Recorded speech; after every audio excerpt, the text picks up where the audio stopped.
Qur'aana keenya nuuf laate jireenya dhandhamaa qabu fadhii teenyaaf dangaa godhe isa lugamaan nu qabu qaroomina hin shaaramne kan baraan baratti darbu keenya ta'uuf hin farsine alagaa huragaa qabu jaarraa daarki eejiisanii gaafa addunyaan dukkanaa nu islaamni qur'aanani harka qabna qaroomina lammiin ingilizii tokko Toomas maqaansaa yoo feete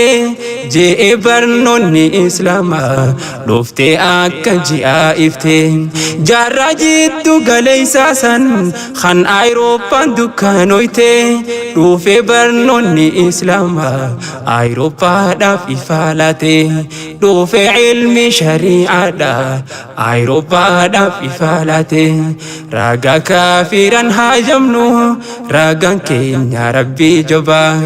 garuu namni mataan fayyaa yoom haqa arguu dadhabaa islaamummaan nuti miti alagaa huragaa qabaa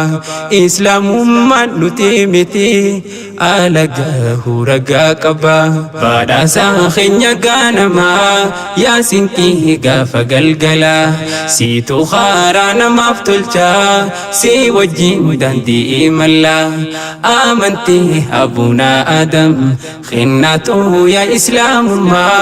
siitu tolchaa jiruu namaa si bareecha hawaasummaa siitu tolchaa jiruu namaa